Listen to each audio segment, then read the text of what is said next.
بسم الله الرحمن الرحيم.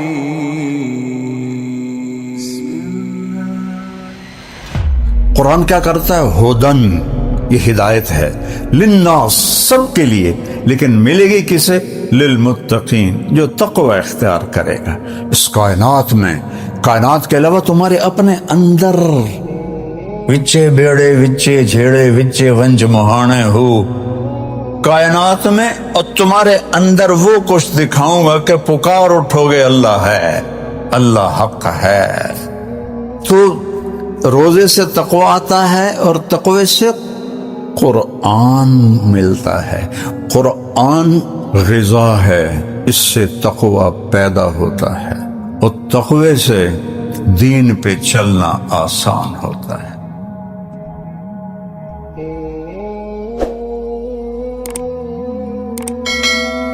الذی انزل فیہ القرآن، قرآن کیا کرتا ہے؟ ہدن، یہ ہدایت ہے، للناس، سب کے لیے، لیکن ملے گی کسے؟ للمتقین، جو تقوی اختیار کرے گا، جس کی یہ چند صفات ہیں. اور ہر جگہ تقوی کو مختلف معنوں میں اللہ تعالیٰ نے بیان کیا ہے.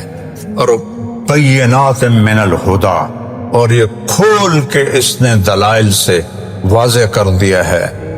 اینما تولوا فثم وجہ اللہ، جدھر دیکھو گے اللہ سامنے ہوگا. سنریہم آیاتنا فی الآفاق وفی انفسہم حتی یتبین لہم انہ الحق. اس کائنات میں، کائنات کے علاوہ تمہارے اپنے اندر وچے بیڑے وچے جھیڑے وچے ونج مہانے ہو. سلطان باہو صاحب کا آدھا شعر پڑھا ہے میں نے کہ کائنات میں اور تمہارے اندر وہ کچھ دکھاؤں گا کہ پکار اٹھو گے اللہ ہے، اللہ حق ہے، اللہ حق ہے. تو روزے سے تقوی آتا ہے اور تقوی سے قرآن ملتا ہے. اور ایک اور چیز عجیب اچانک دماغ میں آ گئی. اللہ کہتا ہے یا بنی آدم، یہاں خطاب سارے انسانوں کو ہے، جسے وہاں ہدی للناس تھا.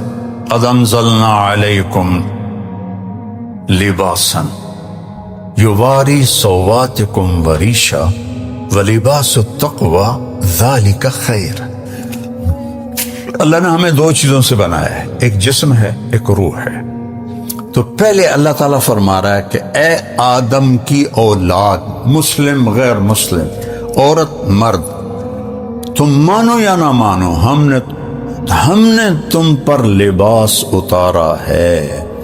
یو ایس اپیرل نے نہیں بنایا، ہم نے اتارا ہے لباس. یہ کیا کرتا ہے؟ یواری سوآتکم، تمہارے جسم کے عیب چھپاتا ہے. اچھا، ستارہ بھی چھپانے کو کہتے ہیں، ڈھانپنا. تو یہ اوکھا لفظ کیوں اللہ لائے ہے؟ ستارہ چھوٹا لفظ ہے، یواری بڑا لفظ ہے اور مشکل لفظ ہے. ستارہ ہوتا ہے اگر میرے گھٹنے سے نیچے تک نکر ہے، ٹھیک ہے، اور یہ میرا یہاں تک پیٹ ڈھکا ہوا ہے، بازو کھلے ہیں، پنڈلیاں کھلی ہیں، تو ستارہ کا مطلب وجود میں آ گیا. تو اللہ نے ہمیں ادھورا نہیں کپڑے پہنایا. یواری کہتے ہیں کسی چیز کو اس طرح چھپا دینا کہ نظر ہی نہ آئے. تو اللہ نے کہا یواری،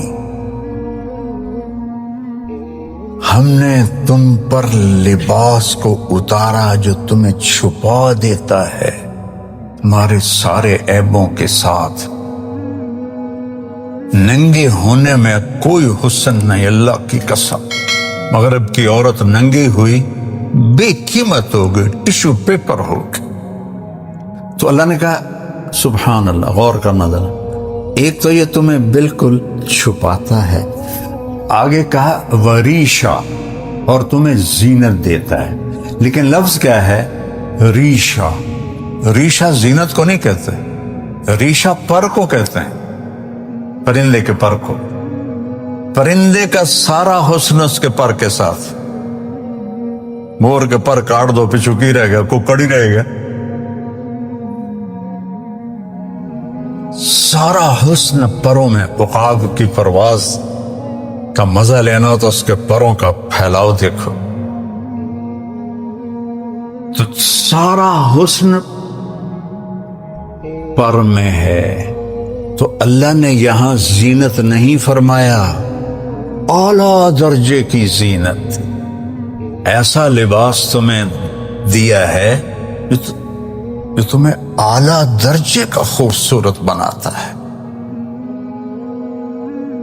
یہاں تو جسم آ گیا، اب آگے آ گئی روح۔ روح کو کیا پہنانا ہے؟ اس کو بھی تو پہنانا ہے۔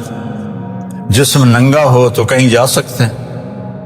یورپ کی بے حیا معاشرت ہے، وہاں پورے بیچ ہیں، وہاں صرف ننگے مرد عورت جا سکتے ہیں، کپڑے والے جا ہی نہیں سکتے۔ جب آدمی قرآن سے، اسلام سے ہٹتا ہے تو جانور بن جاتا۔ تو اللہ نے کہا میں نے تمہیں ایک جسم کو لباس دیا ہے، اس سے تو تم ایک دوسرے کو اچھے نظر آ رہے ہیں، لیکن روح کو لباس تو یہ کرتے، یہ ویسٹ کوٹیں، یہ پگڑیاں، یہ تو روح کو نہیں پہنچتی، یہ ویسٹ کوٹ، یہ بوٹ، یہ جراب۔ تو اللہ نے کہا تمہاری روح کے لیے لباس بنایا ہے، چونکہ ننگی روح بھی اللہ پسند نہیں کرے گا۔ جب اگر تم ننگے ہو تو کہیں جا سکتے، تمہیں اگلے سوٹے مار کے اندر بھگائیں گے۔ تو میرا اللہ کہہ رہا ہے تو میں تو تیرے جسم کو نہیں دیکھتا ہوں، مٹی ہے، میں تو تیری روح کو دیکھتا ہوں کہ وہ میرا امر ہے، اس کا علم دیا ہی نہیں۔ قل الروح من امر ربی، میرے محبوب کہہ دو بس میرا امر ہے۔ تو اس سے بھی تو لباس پہنا ہونا تاکہ تم مجھے خوبصورت نظر آؤ۔ تو وہ کیا ہے؟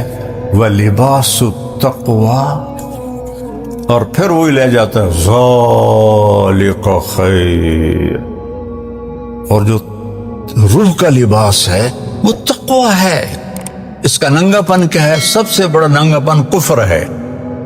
روح کا پہلا لباس ہے ایمان، پھر عبادات، پھر اللہ کا پیار، اللہ کے نبی سے پیار، اللہ کے نبی کی سنتیں، یہ روح کا لباس ہے۔ اور کفر، شرک، جھوٹ، حسد، بغض، زنا، شراب، یہ ننگا پن ہے۔ تو ایک اللہ کہتا ہے وَلِبَاسُ التَّقْوَىٰ، اور وہ جو تقوی کا لباس ہے نا، ذَلِكَ خَيْرٌ، دو لفظ ہے اشارہ کرنے کے لیے، ھذا اور ذالکا۔ ھذا ہوتا ہے قریب کے لیے، اور ذالکا ہوتا ہے دور کے لیے۔ میں کہوں گا ذالکا صہیب، ھذا نہیں کہہ سکتا، کہوں گا ھذا ورد، یہ پھول ہے جو یہ قریب ہے۔ تو جب اس کا الٹ کر دیا جائے عربی میں، قریب کی چیز کو دور کے اشارے سے ذکر کیا جائے تو اس کی عظمت بتانے کے لیے ہوتا ہے۔ جیسے پہلی سطر ذالک الکتاب لا ریب فیہ، قرآن تو اے میرے کولے دے وچ پہ ہویا ہے، تو اللہ کہہ رہا ہے وہ کتاب، بڑی دور دکھاتا ہے، وہ کتاب لا شک، کوئی شک نہیں۔ تو اب یہاں کہہ رہا ہے تقویٰ تو میں روح میرے اندر جو سوائے اللہ کے کسی کو نظر نہیں آتے، اور اس کے اندر تقویٰ،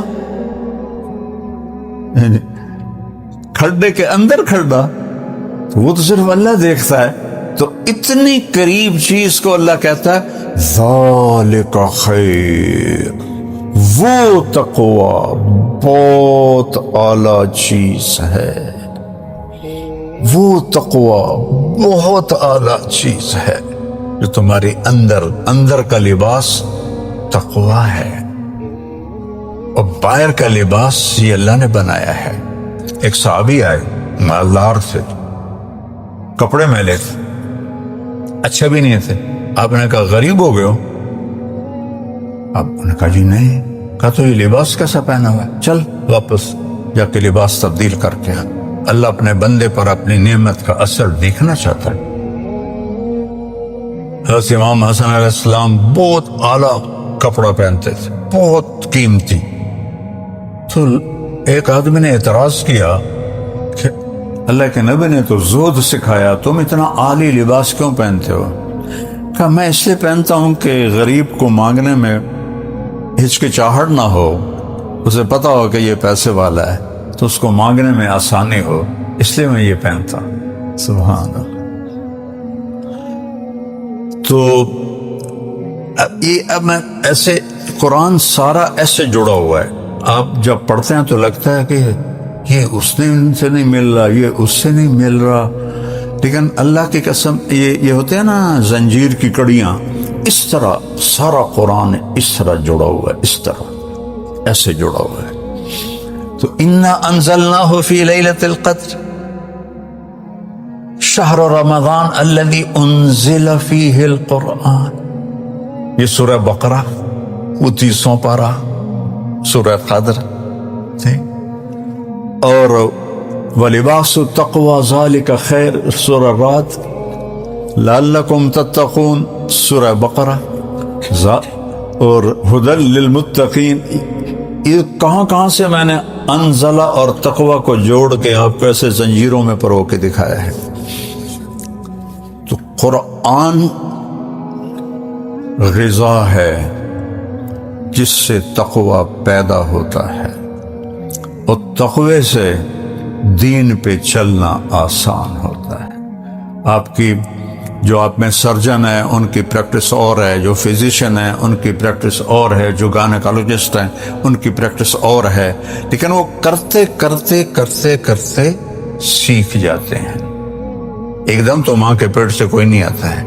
تو جو صفات ایمان ہیں یہ سیکھتے سیکھتے سیکھتے آدمی سیکھتا ہے۔ صرف ماں باپ مسلمان ہوں اتنے سے بچہ دین پہ نہیں آتا جب تک اسے پورا اس کی طرف متوجہ نہ کیا جائے، سکھایا نہ جائے۔ تو میرے بھائی بہنوں، یہ رمضان کا مہینہ اصل تو قرآن کا مہینہ ہے، اور قرآن سے دل لگاؤ۔ اچھا، ایک رواج میں 10 ختم کر لے رمضان شریف سے، اور میں 6 کیتے ہیں، اور میں 5 کیتے ہیں، وہ اللہ یہ نہیں چاہتا۔ اللہ کی قسم، آپ کو اجر مل جائے گا کوئی بات نہیں، لیکن اللہ یہ نہیں چاہتا کہ تسی مشین چلا دو گڑ گڑ گڑ گڑ گڑ گڑ گڑ گڑ۔ اللہ کی یہ پسند نہیں کہ تم 10 ختم کر دو رمضان میں اور 4 سپارے روزانہ پڑھو۔ اللہ کہتا ہے افلا یتدبرون القرآن، تم قرآن میں غور کیوں نہیں کرتے؟ افلا یتفکرون، تم اس میں تدبر تفکر کیوں نہیں کرتے ہو؟ میں نے تو اس لیے اتارا ہے، یہ نہیں ہوا تلاوت شروع کر دو۔ تلاوت مطلوب ہے، ایسی نہیں ہے کہ جیسے آج کا ہمارے لوگ کر رہے ہوتے ہیں۔ ایک آیت پڑھو، حضرت عبداللہ بن عمر فرماتے ہیں ہم 10 آیتیں سیکھتے تھے اللہ کے نبی سے، اور جب تک اس پہ عمل نہیں ہوتا تھا آگے نہیں چلتے تھے۔ تو قرآن تو پیغام زندگی ہے، کیسے چلنا ہے؟ روزہ اس کو بوسٹ کرتا ہے، چونکہ یہ گناہوں سے آڑ بنتا ہے، آدمی حلال چھوڑ دیتا ہے تو حرام چھوڑنے کی بھی طاقت اللہ تعالیٰ پیدا فرما دیتا ہے۔ تو میری گزارش ہے بھائیو، قرآن سے دل لگاؤ۔ قرآن روح کی طرح ہے، روح ہو تو پورا جسم پوری باڈی حرکت کرتی ہے۔ تو نماز، روزہ، حج، زکوٰۃ اور سخاوت، عبادت، یہ سب اعضاء و جوارح ہیں، اور اس کی روح قرآن ہے۔ جب قرآن میں طاقت آتی ہے تو سارے حرکت کرنے لگ جاتے، سب حرکت کرنے لگ جاتے۔ تو اپنے آپ کو قرآن کے ساتھ جوڑو۔ امت ٹوٹ گئی ہے قرآن سے، اللہ کی قسم ٹوٹ گئی۔ قرآن سے ٹوٹنا بہت بڑی تباہی ہے، کہ اس یقین ہو اللہ اس کے رسول کی بات کا، کہ جو اللہ نے کہہ دیا ہے حق ہے۔ ابو ذر غفاری رضی اللہ تعالیٰ عنہ کو حضرت عثمان نے جنگل میں بھیج دیا تھا، وہ ان کی کسی سے بنتی نہیں تھی، تو انہوں نے آخر تھک کے نا کہ ابو ذر تو ادھر چلا جا ربضہ، مدینہ سے 150 کلومیٹر دور ایک صحرا، اور صرف وہاں سے حاجی گزرتے تھے حج کے دنوں میں، عراقی حاجی، باقی سارا سال وہ سنسان تھا۔ تو ان کی وفات کا وقت آ گیا، تو ان کی بیوی کہنے لگی اب تو مر رہا ہے اور میں بوڑھی عورت، یہ بیٹی چھوٹی، اب تجھے غسل کون دے گا، تمہیں کفن کہاں سے دیں گے، تیری قبر کیسے کھودیں گے، تمہیں دفن کیسے کریں؟ وہ کہنے لگے یا ام عبداللہ، جہاں عرب میں عورت کی اولاد نہ ہو، بیٹا نہ ہو، تو اس کو ام عبداللہ کہتے ہیں عزت کے طور۔ عبداللہ کی ماں، ما کذبت وما کذبت، نہ میں جھوٹ کہہ رہا ہوں نہ مجھے جھوٹ کہا گیا ہے۔ میں ایک مجلس میں تھا، اللہ کے نبی نے فرمایا اس مجلس میں ایک آدمی ہے، اکیلا رہے گا، اکیلا مرے گا، اکیلا اٹھے گا، اس کا جنازہ مسلمانوں کی ایک جماعت پڑھے گی، لہذا یہ ہوگا۔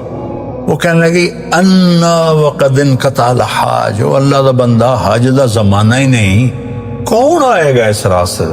کہ یہ نہیں مجھے پتا، جا بیٹھ جا راستے پر۔ شام تک بیٹھے رہی، واپس آ گئے۔ وہ کہنے لگی او میاں کوئی نہیں آئے گا۔ اگلا دن آیا، جاؤ بیٹھو۔ کہ میرا کیوں وقت ضائع کرنا ہے، میں کیوں اتنے جا کے، میں کہہ جو رہا ہوں جاؤ بیٹھو۔ تیسرا دن آ گیا، وہ بیٹھی، دور سے غبار اڑتا نظر آیا، تو اس کے جسم مردہ میں جان ایک دم کھڑی ہو، ایسے اپنا دوپٹہ لے رہا ہے ایسے۔ تو وہ کوئی 20 اونٹ سوار تھے، انہوں نے اپنے سواریاں موڑی، دیکھا تو ایک بڑھیا کھڑی ہے، وہ کہتی ہے ایک صحابی رسول ہے، اس کا جنازہ پڑھو گے؟ وہ کہنے لگے گا کون ہے؟ کہا ابو ذر۔ تو سب ایک دم رو پڑے کہ ہماری جانیں قربان ابو ذر پر۔ اور یہ کون تھے؟ حضرت عبداللہ بن مسعود اور ان کے شاگرد، اور یہ عمرے کے لیے جا رہے تھے مدینہ مکہ، وہ عمرے کے لیے نہیں جا رہے تھے، وہ ابو ذر کا جنازہ بلا رہا تھا۔ تو جب وہ آئے نا تو پھر اپنے بیوی سے کہنے لگے دیکھ لیا تو نے، میں نے کہا تھا نا میں نے جھوٹ کہا ہے، نہ کہنے والے نے جھوٹ کہا ہے، تھوڑا سا یقین بنا لو اپنے نبی کی بات پر۔ کتنے برملا کہتے ہیں جھوٹ کے بغیر تو کام ہی نہیں چلتا، یا اللہ میری توبہ۔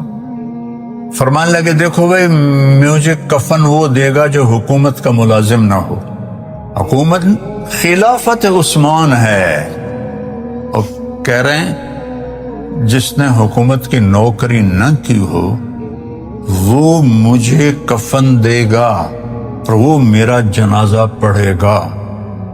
تو ایک انصاری نوجوان بولے میں نے آج تک حکومت کی نوکری نہیں کی اور یہ احرام ہے میری ماں نے اپنے ہاتھوں سے تیار کیا ہے، کہ تو اس میں مجھے کفن دو گی؟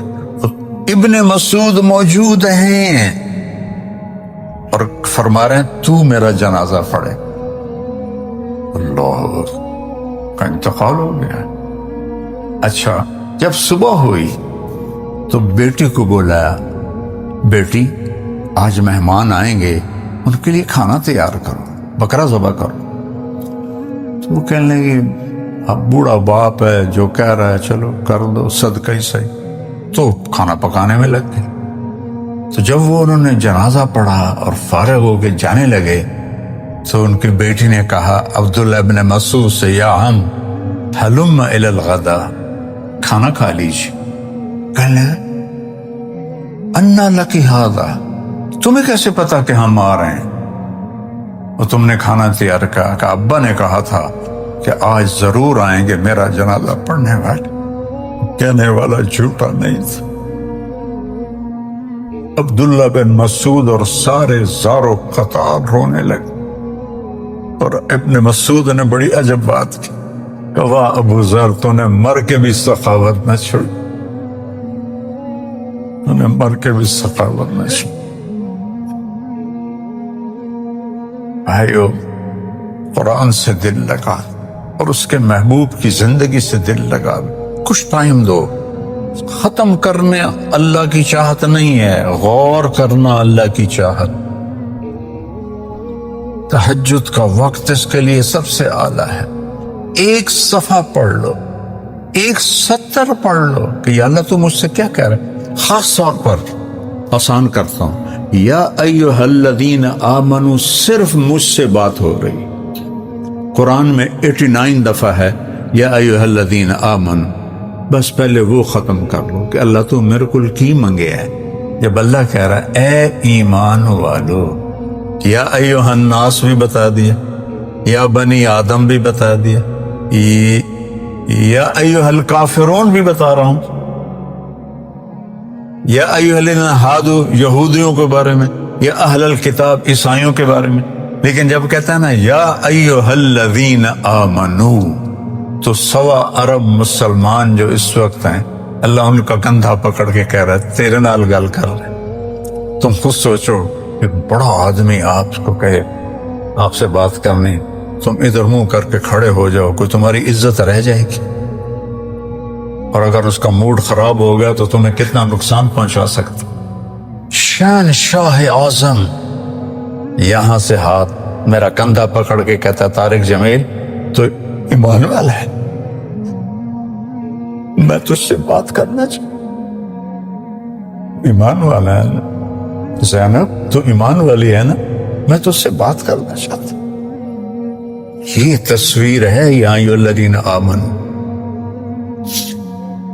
تو بھائیو، اللہ مجھے بھی توفیق دے، آپ کو بھی توفیق دے، قرآن سے دل لگاؤ، رمضان کے روزے اہتمام سے رکھو، روزہ صرف منہ بند کر کے نام نہیں، آنکھیں بھی روزہ رکھیں، زبان بھی روزہ رکھے، غیبت نہ ہو، جھوٹ نہ ہو، گالی نہ ہو، بہتان نہ ہو، کسی کو برا بھلا نہ کہے، کسی کو بے عزت نہ کرے، اپنے کانوں کو حرام سے بچائے، نہ غیبت سنے نہ کرے، اپنے ہاتھوں کو ظلم سے بچائے، اپنے پاؤں کو غلط جگہ جانے سے بچائے، تب جا کے روزہ بنتا ہے۔ تو پھر سحری اور افطاری میں دروازے کھلے ہوتے ہیں، مانگو کیا مانگتے ہو۔ میں جب 3 چلے لگا رہا تھا نا، تو میں تو اچانک گیا، آل آف سڈن میرے رب کی قسم، میں آج تک اللہ سے کہتا ہوں، آج تک، یا اللہ مجھ سے قسم لے لے اگر یہ سب کچھ میں نے کیا، یہ تو نے کیا ہے، نبھا دینا، تیری بڑی مہربانی۔ اب تو چند صبح چند شاموں پہ بات آ گئی ہے، گزر گئی۔ ہمارے جانگلی زبان کا محاورہ ہے داگڑ دیا، داگڑ دیا طبلے کی تھاپ کی آواز کو کہتے ہیں، داگڑ دیا ڈھیر گزر گئی تھوڑی ریا، 70 سال کے بعد کیا رہ جاتا ہے۔ تو میں جب 3 دن سے 3 چلے کر دیے تو میں نے کہا یا اللہ رمضان آ گیا ہے، مجھ سے 5 راتیں نہیں جاگا جائے گا۔ دسمبر کا رمضان تھا 1971، تو مجھے لیلۃ القدر میں اٹھا دینا، تیری بڑی مہربانی۔ جو روز میں مانگتا تھا، روز مانگتا تھا۔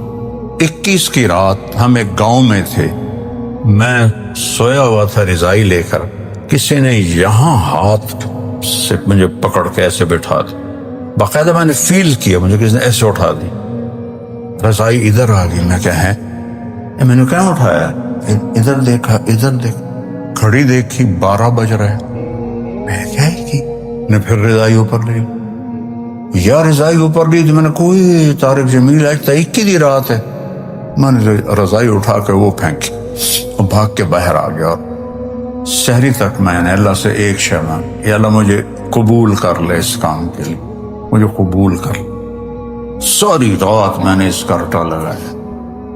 تو اس کے بعد ہماری واپسی تھی رائے میں، قلعہ سوندا سنگھ دیپال پول کا راستے میں کڈا آتا ہے۔ اب مجھے خیال شروع ہو گیا، یہ تو نے کیا مانگا ہے کہ مجھے قبول کر لے؟ تو میڈیکل پڑھ رہا ہے، ادھر تو ڈاکٹر بننے کی طرف چل رہا ہے، ادھر تو کہہ رہا ہے یا اللہ مجھے قبول کر لے، یہ دونوں تو جوڑ کے میں بیٹھے گا۔ اتنا زیادہ میرے اندر چرخی چلی، میں کہا چاپ پہ جی اللہ نے منظور ہے تو میں نے دلا دے سی، نہیں تو دلا دے سی، دونوں چنگے کام ہیں، تو اللہ نے ایسا نظام چلایا، 3 چلے کے آخر میں ایک لڑکا مجھے ملا، وہ بھی 3 چلے لگا رہا تھا۔ کہنے لگا کیا کر رہا ہے؟ میں نے کہا میڈیکل میں ہوں۔ کہنے لگا تیرا باپ کیا کرتا ہے؟ میں نے کہا ذمہ دار ہے۔ کہا تو عالم بن جا۔ میں کہا یار بڑا اوکھا کام ہے، میں پتہ کیتا ہے 8 سال لگ دیں، یہ نہیں ہو سکتا۔ ڈاکٹر بننے کا کیا مطلب ہے؟ پہلے بھی اللہ نے رزق دیا ہے، تھوڑا اور آ جائے۔ تو مجھے اس نے ایسے تیر مارا کہ میرے جتنے بزرگ، عورتیں، مرد، دادیاں، چاچیاں، اماں، پھوپھیاں، چاچے، تائے، وہ ایک ہی بات کرتے، پتر تینوں ڈاکٹر بناؤں، بڑے پیسے، بڑی عزت۔ یہ 2 لفظ میری عادت اچھی ہے، آج بھی میرے کانوں میں یہ 2 لفظ، پتر، بڑے پیسے، بڑی عزت۔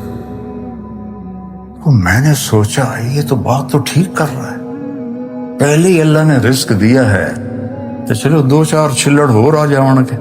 چونکہ خدمت والی بات تو کسی نے کبھی کی نہیں تھی کہ تو مریضوں کی خدمت کرے گا، دعائیں لے گا، واللہ نیور۔ اس کی ایک بات نے میرا سارا، اوپر تو فیصلہ اللہ کر چکا تھا،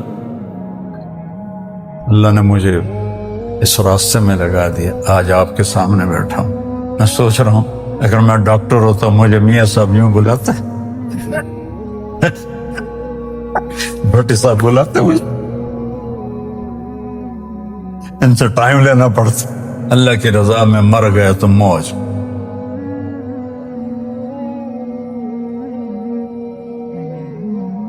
میرے 3 بیٹے تھے، ایک درمیان والا جوان بیٹا تھا، وہ اچانک فوت ہو گیا، بہت صدمہ تھا۔ اور اللہ یہ صدمہ کسی کو نہ دکھائے، جو ساز سے نکلی ہے وہ دھن سب نے سنی ہے، جو تار پہ گزری ہے وہ کس دل کو پتا ہے۔ مرتے ہوئے اللہ راضی ہو، ہم نے منزل پا لی۔ اور جو آپ یہ کام کر رہے ہیں واللہ میں خوشامد نہیں کر رہا ہوں، میں تصور نہیں کر سکتا تھا۔ اور اللہ ان دونوں بھائیوں کو جزائے خیر عطا فرمائے۔ یہ اللہ کے بہت مقبول بندے ہیں، جتنا آپ کا سٹاف ہے اب سب اللہ کی بارگاہ میں مقبول ہو، محبوب ہو۔ 6 برِّ-اعظم تو میں نے خود دیکھے ہیں بھائی، کسی جگہ یہ نہیں ہے۔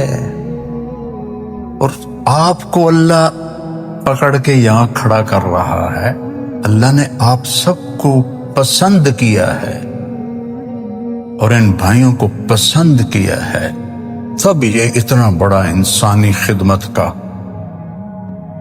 اللہ نے آپ سے وہ کام لیا ہے 6 برِ-اعظم میں کوئی نہیں۔ اللہ ان کی نسلوں میں بھی رکھے اور اس میں برکت دے اور ہر قسم کے شر سے بچائے۔ سبحان اللہ۔ میں پہلی دفعہ آیا ہوں، حالانکہ بہت پیار محبت بھائیوں جیسا، لیکن میرا سر درد 6-7 سال سے ایسا ہے کہ وہ مجھے ایسے پکڑ کے رکھتا ہے۔ تو پھر میں نے کہا چلو آج تو چکر لگاتا ہوں، بھٹی صاحب سے بات کی، ان کا رمضان کے اوپر کوئی بات ہو جائے۔ تو قرآن کے پہ میں نے بات کی ہے زیادہ، وہ اصل میں رمضان کی بات تھی، کیونکہ دونوں آپس میں ایسے ملے ہوئے ہیں، ایسے جڑے ہوئے ہیں۔ تو اللہ تعالیٰ ہمیں صاحب قرآن بنائے اور فرائض کو پورا کرنے والا بنائے۔ آپ کے نوافل یہ مریضوں کی خدمت ہیں۔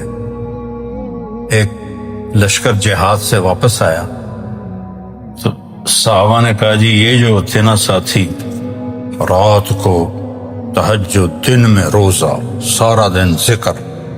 تو آپ نے کہا اس کے گھوڑے کو چارہ کون ڈالتا تھا؟ کہا جی ہم ڈالتے تھے۔ اس کا خیمہ کون لگاتا تھا؟ کہا جی ہم لگاتے تھے۔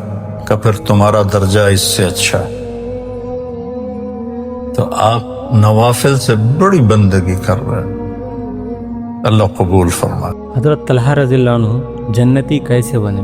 احد کی لڑائی میں ہار ہوئی، عمارہ سامنے آ گئی، عورت ہے، ادھر بیٹا حبیب بن زید اور ادھر بیٹا عبداللہ بن زید، 2 بیٹوں کے ساتھ ماں سینہ سپار ہو گئی۔ کہا کہ اے میرے بیٹو، آج اگر میرے نبی کو زخم لگا تو مرتے دم تک میں تمہیں معاف نہیں کروں گی۔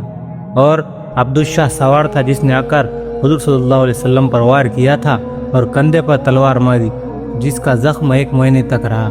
اس پر حملہ کرنے والی صرف ام عمارہ تھی، جنہوں نے آگے بڑھ کر اس کے وار کو روکا۔ وہ شہجور تھا، یہ بے زور تھی، وہ سوار، یہ پیدل، وہ لوہے کی جیروں میں، اور یہ ویسے ہی تھی۔ تو انہوں نے 2 دفعہ اس پر تلوار ماری، لیکن دونوں دفعہ تلوار بے اثر ہو گئی۔ لیکن یہ عورت، جب وہ بے بس ہو گیا تو جب تلوار حضور صلی اللہ علیہ وسلم کے کندھے پر پڑی ہے اور اس نے بھی تلوار ماری کندھے پر، خود کے کندھے پر زخم آیا، سینہ سپر رہی ہے۔ جب تک گری نہیں، حضور صلی اللہ علیہ وسلم پر کسی کو چڑھنے نہیں دیا۔